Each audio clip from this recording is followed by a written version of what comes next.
예, 화요일 묵상의 시간입니다. 거룩을 위한 파괴를 두려워 말아야 견고할 수 있다. 거룩을 위한 파괴를 두려워 말아야 견고할 수 있다. 자, 이런 제목으로 오늘 묵상 또 함께 나누겠습니다.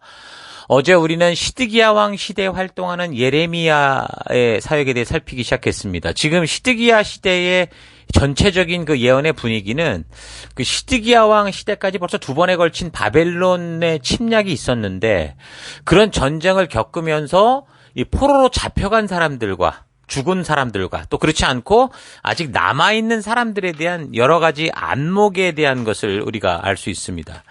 두 번의 전쟁통에 죽거나 잡히지 않았던 사람들이 생각할 때는 자신들은 마치 하나님의 특별한 은혜를 입어서 그렇게 이제 그 위기를 극복해낸 것처럼 생각을 했던 것 같습니다. 얼핏 봐도 당연히 전쟁의 위기를 극복하고 살아남아 있는 사람들이 뭔가 하나님의 특별한 은혜를 입은 것처럼 생각할 수 있었겠죠. 누가 그런 시대에 죽거나 포로로 잡혀간 사람들이 더 다행이다, 그렇게 생각을 하겠습니까? 하지만 하나님의 말씀은 포로 잡혀간 사람이든 남아있는 사람이든 중요한 것은 이런 상황을 통해 하나님의 뜻이 무엇인지를 깨닫고, 그래서 회개하고 돌아와서 하나님과 맺은 이 언약 백성으로서 삶을 끝까지 살아가는 사람들, 그러니까 남은 자들이죠. 그러니까 믿음으로 살아가는 삶이 중요하다라는 걸 말씀하는 걸 살폈습니다. 자, 그래서 이제 계속되는 29장에는 더 나아가서 이제 예레미야가 바벨론의 포로로 잡혀간 그 사람들에게 편지를 보내는 내용이 나옵니다. 뭐라고 나오냐면 29장 5절, 너희는 거기에 집을 짓고 거기에 살며 텃밭을 만들고 열매를 먹어라. 아내를 맞이하고 자녀를 낳고 계속 대대손손 그렇게 살라는 거예요. 그 7절에는 내가 사로잡혀 가게 한 그 성읍의 평안을 구해라. 그러니까 바벨론 도시의 평안을 위해 기도해라. 그래야 너희도 평안하다. 이런 식으로 얘기를 하거든요. 그러니까 그 포로로 잡혀간 바벨론에 처해진 곳에서 정착하고 번성하고 살아가라는 거예요. 거기다 대고 게릴라를 만들어서 저항하고 자살폭탄 만들어서 사회를 혼란에 빠뜨리고 특공대를 조직해서 그 바벨론을 탈출해라, 그렇게 말하는 게 아니라 지금 너희가 처해진 그곳에서 열심히 살아라. 심지어 그 땅을 위해서, 그 땅의 평안을 위해서 여호와께 기도해라. 그래야 너희가 잡혀간 그 바벨론 땅이 평안함으로 너희가 평안할 수 있지 않겠냐, 이렇게 얘기를 하죠. 왜 그렇습니까? 바로 이 포로 생활의 과정이 바로 예루살렘에서는 결코 바꿀 수 없었던 진정한 회복의 길로 오게 하는 하나님의 그런 이 뜻이었기 때문이죠. 다시 말해서 하나님께서 지금 쭉정이들을 한꺼번에 지금 예루살렘 속에서 다 이 예루살렘 안에 있는 그 이 알곡들을 다 골라내서 안전한 곳으로 옮기시고, 그다음에 이제 이 여기를 다 이제 이 불순종하는 쭉정이들을 다 이제 태우시려고 하는 거고, 새롭게 하시려고 하는 거죠. 그래서 전쟁통에 포로로 잡히지 않고 그렇게 조국의 끝까지 남아있는 사람들이 축복된 게 아니라 오히려 잡힌 자가 축복된 것이기 때문에 하나님은 포로로 잡혀있는 사람들에게, 그러니까 하나님의 계획을 따라 하나님이 회복하실 때까지 그곳에서 최선을 다해 살며 하나님의 약속과 언약을 되새기며 빛된 백성답게 살아라. 하나님께서 돌이킬 그 날이 올 건데 그때까지 너희가 반드시 이 믿음을 가지고 살아가라. 자, 그러면서 이제 만군의 여호와의 이름으로 뭘 당부하냐면 29장 8절, 만군의 여호와 이스라엘의 하나님께서 이와 같이 말하노라. 너희 중에 있는 선지자들에게와 점쟁이에게 미혹되지 말며 너희가 꾼 꿈도 고지 듣고 믿지 마라. 내가 그들을 보내지 아니했어도 그들이 내 이름으로 거짓을 예언함이라, 이렇게 얘기를 합니다. 그러니까 하나님께서 징계로 보낸 그곳에서 지금 하나님의 다른 뜻을 온전히 알고 거짓된 것을 다 버려버리고 온전히 서려는 게 아니라 함부로 지금 하나님의 이름으로 우리는 곧 괜찮아질 거야, 이게 긍정의 힘을 외치는 이런 거짓 선지자, 점쟁이 같은 짓을 하는 이런 목사들에게 미혹되지 말라는 거죠. 그러니까 바벨론으로 끌려간 사람들이 다 알곡은 아닌 거예요. 또 그곳에서도 또다시 쭉정이들이 있던 거죠. 보편적으로 보면 그렇게 잡혀간 사람들의 의미는 예루살렘의 패망을 놓고 볼 때는 정말 좋은 무화과처럼 피해 있는 것처럼 보일 정도지만, 예루살렘에 있으나 또는 바벨론에 갔으나 결국 거기는 다 알곡과 쭉정이들이 언제나 존재한다는 거죠. 그래서 하나님은 끝까지 이제 이런 어떤 상황 속에서도 믿음으로 말씀대로 살아가고자 하는 그런 백성들로 하여금 이런 사실을, 그러니까 이 바른 분별력을 가지게 하시는 것을 볼 수 있습니다. 그래서 누가 꿈을 꾸고 환상을 봤는데 우린 곧 해방될 거다라고 하고 뭐 목사들이 뭐 리더들이 막 용기를 주려고 우리는 곧 괜찮아질 거야라고 말하는 그런 말 그대로 긍정의 말을 할 때 그걸 믿지 말라는 거죠. 그러니까 성도는 긍정의 힘, 그냥 미래를 낙관하는 말의 힘을 믿는 게 아니에요. 성도는 하나님의 계시, 하나님의 예언, 하나님이 하신 말씀을 믿는 존재죠. 그러니까 믿음은요, 낙관론이 아니라고요. 하나님의 말씀하신 대로 이루어질 것을 믿는 것이 믿음이에요. 그러니까 왜 그러면 예레미야가 이런 식으로 강하게 얘기를 하냐? 그가 하나님의 말씀을 받았기 때문이죠. 29장 10절 여호와께서 이같이 말씀하시니라 바벨론에서 70년이 차면 내가 너희를 돌보겠다 이렇게 얘기를 했거든요. 그러니까 하나님께서는 이 잡혀간 포로들이 결국 그 땅에서 70년 동안 그 땅에 있게 될 거야 라고 분명히 말씀하셨고 예언하셨기 때문에 이 말씀대로 전하는 예레미야가 이렇게 담대히 너 거기서 뿌리박고 살아라 말하는 거죠. 적어도 70년 동안은 잘 정착하면서 너희들이 왜 결국은 이 지경이 됐는지를 되돌아보고 지금 역사적으로 버그러지는 이런 사건들을 통해서 다시 한번 바른 믿음이 뭔지를 되돌아보고 그래서 괜히 헛바람 들어서 포로로 잡혀가서 깨닫고 배워야 되는 그런 시기에 배워야 되는 걸 또 배우지 못하는 그런 거짓 선동에 빠지지 말라는 거죠. 포로들에게 그저 곧 풀려날 거다. 해방되는 내가 꿈을 꿨어 하는 식의 긍정의 말들은 당장은 정말 듣기 좋은 소망의 말일 수 있죠. 근데 그 70년의 포로 기간을 통해서 하나님의 진심을 바르게 알게 하기 위한 하나님의 어떤 이 역사와 계획은 또다시 인간들의 거짓 때문에 거짓으로 말미암아 물거품이 될 수도 있다라는 거. 이런 베트남 전쟁 때 이 하노이 포로 수용소에 수감된 그 미군 병사들 중에서 최고의 장교가 누구였냐면 스톡데일이라는 장군이 있었습니다. 이 사람은 수용소에 갇혀서 8년 동안 가진 고문을 당하면서도 가능한 한 많은 포로가 살아남아서 교화형으로 돌아갈 수 있도록 그렇게 만들었던 이 전쟁 영웅으로 지금 칭송받는데 그 사람의 그 말에 의하면 수용소에서 끝까지 살아남은 사람들은 누구냐면 곧 나아질 거야라고 생각하는 이 긍정적인 생각을 하는 사람들, 낙관주의자들이 아니었다는 거예요. 이 낙관주의자는 뭐 다가오는 크리스마스에는 나갈 수 있을 거야라고 막 스스로 위로하고 주위 사람들에게 희망을 막 불어넣다가 근데 크리스마스가 그냥 그렇게 지나가면 또 이제 이 불안과 공포 속에 있다가 또 다음에 부활절에 나갈 수 있을 거야. 이런 식으로 계속 이런 것만 주장하고 반복하다가 결국에는 상심해서 죽더라는 거죠. 반면에 크리스마스 때까지는 나가지 못할 것이다 라고 생각하면서 오히려 그에 대비하는 마음을 가지고 스스로 체력과 정신을 단련하면서 끝까지 노력해서 살아남으려고 했던 이런 사람들이 결국은 살아남았다라는 거예요. 그래서 이런 현상을 스톡데일 패러독스라고 얘기를 하는데 그러니까 아무리 어려워도 결국에는 성공할 거라는 믿음을 잃지 않으면서 동시에 그것이 무엇이든 눈앞에 닥친 현실 속에 가장 이 냉혹한 이 사실을 직시하는 게 중요하다는 거예요. 개인이든 기업이든 성공할 수 있는 근본적인 사고 방식, 이 성공에 이겨내는 힘이 바로 그거라는 거죠. 그래서 결국 성공할 것이라는 믿음과 눈앞에 닥친 냉혹한 현실을 결국 혼동하지 말아야 되는 거예요. 긍정의 힘에 쉽게 속아서는 안 되는 거예요.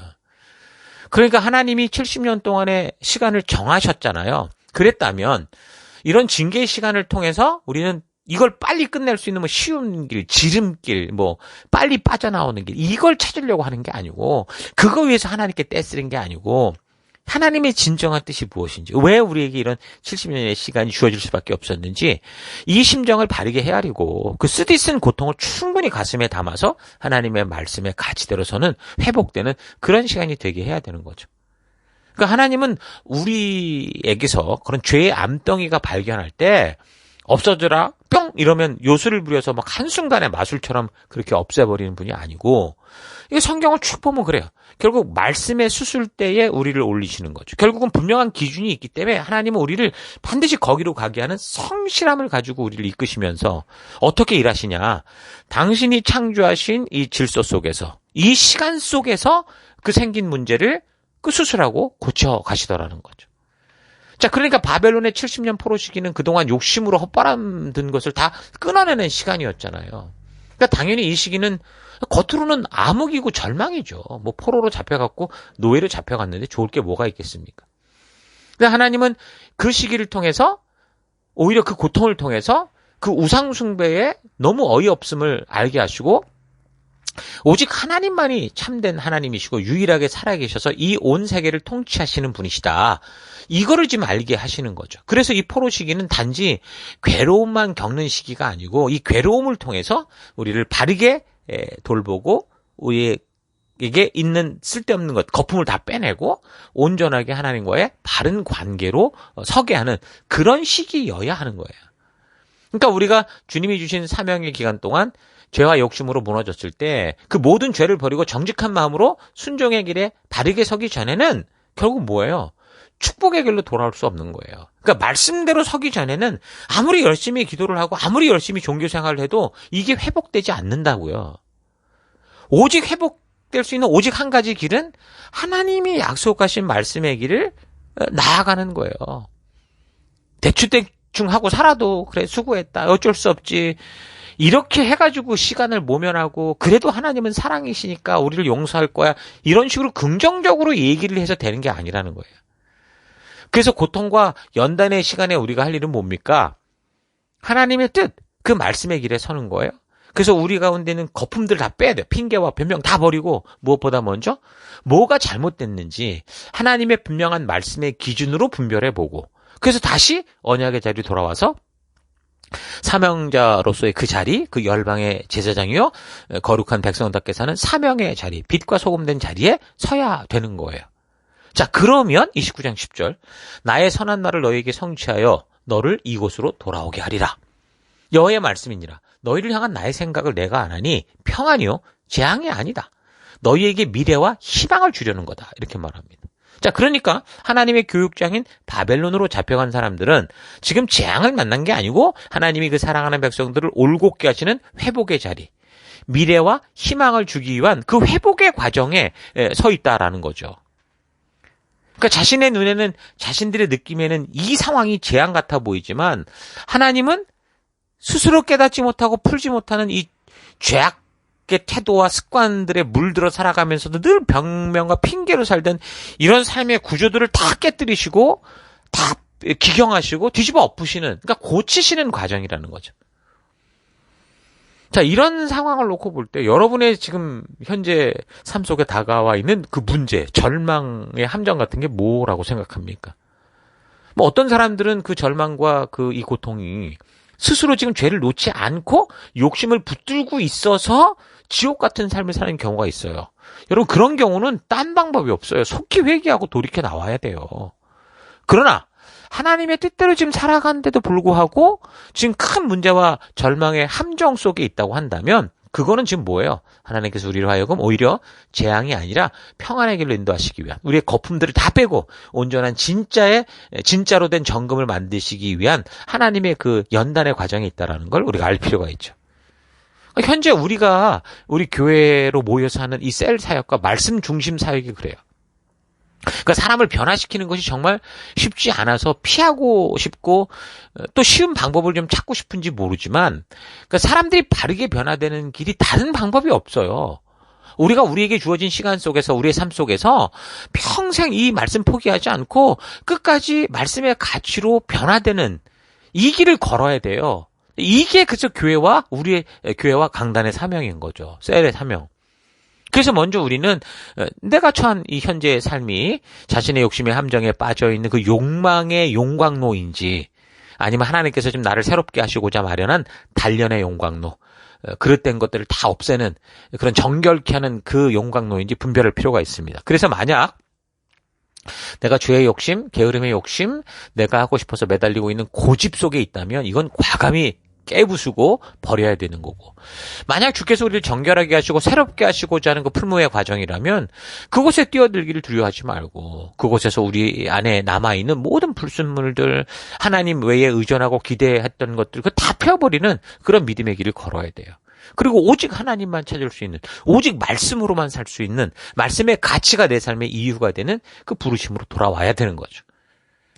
지금 남유다의 문제는 그 오직 하나님이 아니라 하나님도 찾고 다른 우상도 찾는 거. 그러니까 다른 우상 찾다가 하나님을 우상으로 만들어 버린 거잖아요. 자기들 나름대로 열심히 살아서 이 약육강식의 세계 속에서 자기들 나름대로 평화를 찾고 안정된 번영을 누려보려고 애를 쓰고 있는데 사실 하나님이 그 길을 주셨거든요. 신의 산 언약을 통해 그런 삶을 살 수 있도록 말씀하셨는데 그걸 다 무시하고 외면하니까 당연히 하나님이 아닌 다른 힘을 찾게 되겠죠. 그게 우상을 찾는 거고 결국 그러니까 그 우상을 찾다 보니 하나님을 우상화시키는 그게 결국은 이 시대를 심판으로 이끈 거였거든요. 자, 그러니까 그 절망의 순간을 통해 바른 진리를 봐야 되는데 그렇지 못하고 자기 욕심과 만족만을 위해 몸부림치니까 마치 늪에 빠진 것처럼 몸부림을 칠수록 더 빨리 막 바닥으로 가라앉은 것과 같은 현상이 생기고 있는 거예요. 오늘 우리의 모습이 그렇고 지금 남유다의 모습이 그러는 거죠. 그래서 나는 지금 내 삶의 현장에서 어떤 몸부림을 치고 있는가 좀 잘 되돌아볼 필요가 분명히 있다는 거 잊지 마십시오. 자, 그래서 오늘 하루 나는 나의 삶 속에 지금 참으로 견디기 힘든 고난과 역경의 시기를 겪고 있는 건지 그런 시기를 겪었는지 좀 잘 생각해 보면서 나는 그런 시기를 어떻게 지내왔고 어떻게 지내고 있는지 그런 시기를 통해 뭘 알게 됐고 무엇을 갈급하게 추구했었는지 잘 묵상하고 차분히 되돌아보기 바랍니다. 하나님이 주신 길은 분명합니다. 처음 창조의 순간부터 그리고 그것이 명확하게 드러나 알게 된 신의 산 언약으로부터 한 번도 변한 적이 없어요. 지금 우리가 살피는 남유다 언약 백성, 언약된 나라의 파멸의 이유가 뭡니까? 그러니까 하나님이 이렇게 제시해 주신 그 생명의 길이 아니라 지금 다른 길로 가는 것을 고집하고 있기 때문 아닙니까?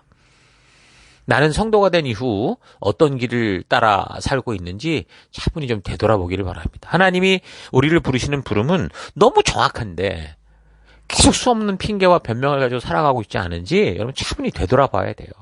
나는 타당하다고 생각하는 그런 생각들이 결국 나로 하여금 불순종의 습관이 들게 하고 나중에는 하나님의 뜻이 무엇인지조차 분별하지 못하게 만든단 말입니다. 예수를 믿고 교회를 다니면서 쉽고 편한 길, 별 노력 없이 더 많은 것을 가지려고 하는 신앙을 해오지 않았는가. 잘 되돌아봐야 돼요. 하나님은 우리에게 좁은 길을 걸으라 말씀하십니다. 좁은 길이란 이 세상에서 자기 만족을 위해 살아가는 사람들은 전혀 가지 않는 길, 관심도 없는 길이에요. 하나님을 모르면서도 사람들이 구름대처럼 모이는 이유는 한 가지입니다. 뭐예요? 그곳에 자기 욕심, 자기를 만족해 하는 무엇이 있기 때문에 그런 거예요. 그래서 주님께서 우리를 부르시는 영생의 길은 그렇게 화려하지 않고 가보고 싶을 만큼 그럴듯해 보이는 길이 아니라 누구도 가고 싶지 않은 그런 골고다의 길인 거죠. 그래서 예수님께서 그 길의 참된 의미를 알게 하시고 당신이 먼저 그 골고다의 길, 생명의 길을 걸으신 것입니다. 욕심으로 쌓아놓은 것들이 파괴되는 거는요. 그건 결코 파멸이 아니에요. 욕심이 무너진데 그게 무슨 그게 파멸이에요. 그건 오히려 생명이죠. 그러니까 예레미야를 부르실 때 하나님께서 그로 하여금 오늘 너를 여러 나라와 여러 왕국 위에 세워서 네가 그것들을 뽑고 파괴하고 파멸하면 넘어뜨리겠다라고 하셨단 말이에요. 그러니까 이게 먼저 선행이 돼야 그 다음에 온전한 삶의 가치가 들어올 수 있는 거죠.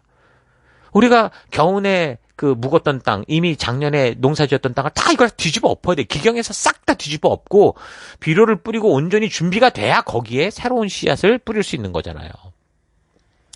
죄악으로 판을 치는 삶 위에 새롭고 바른 건축을 하기 위해서 욕심으로 가득 찬 과거의 것들은 다 철저히 어떻게 돼요? 철거하고 바닥까지 다 파내서 새롭게 기초를 만들어야 그 위에 이전과 다른 새로운 집을 지어갈 수 있는 겁니다. 여러분, 그러므로 하나님께서 이루시는 이 거룩을 위한 파괴를 두려워하지 말고 그동안 고집과 욕심으로 쌓은 것들이 혹시나 파괴되지 않고 남아있는 게 없는가 좀 잘 돌아보고 그런 흔적들이 아직도 있다면 스스로 철저히 파괴하고 넘어뜨리는 그 하루하루 되기를 바랍니다. 그래서 우리 하나님께서 우리로 하여금 새로운 피조물 되게 하시는 그런 거룩한 하루의 삶을 만들어가는 귀한 주님의 종들 되기를 주의 이름으로 축원합니다. 자, 오늘 하루도 힘내십시오. 잠시 기도하겠습니다. 하나님께서는 나로 하여금 불필요한 것들을 없애기 위해 고난과 역경의 길로 가게 하시는데 나는 늘 편안하고 쉬운 길을 찾아 하나님을 동원하려고 했던 것 회개합니다. 포로 기간 70년, 그 시간을 통해 과거 800년의 잘못된 습관을 다 파괴하고 무너뜨리시려는 하나님의 뜻을 바르게 알고 지금 당장 나에게 나타나는 어떤 달콤한 열매를 기대하기보다 근본적으로 하나님의 뜻과 마음을 바르게 아는 태도를 가지는 하루하루 되기를 원합니다. 자기 만족을 위해 살아가는 이기적인 세상 속에서 이 사람들이 살아가는 유행을 따라 흉내내는 그런 인생이 아니라 이 세상에 눈으로 볼 수 없는 천국을 보고 믿는 성도로서 그 영원한 천국의 가치를 따라 살아가며 그 진정한 가치를 열방에 알게 하는 그리스도의 편지, 향기가 되는 삶 살기를 원합니다. 하나님, 내 삶 속에서 내 욕심으로 말미암아 세워졌던 모든 것들이 파괴되는 거룩한 파괴를 두려워하지 않고 하나님 주님께서 세우실 이 거룩한 하나님의 나라를 꿈꾸며 그런 하나님의 말씀의 씨앗, 하나님의 거룩한 사명의 씨앗을 심어가는 오늘 하루, 지금 이 시간 되길 원합니다. 그 길로 이끄시고 함께 하신 하나님 감사드리고 예수님 이름으로 기도했습니다. 아멘.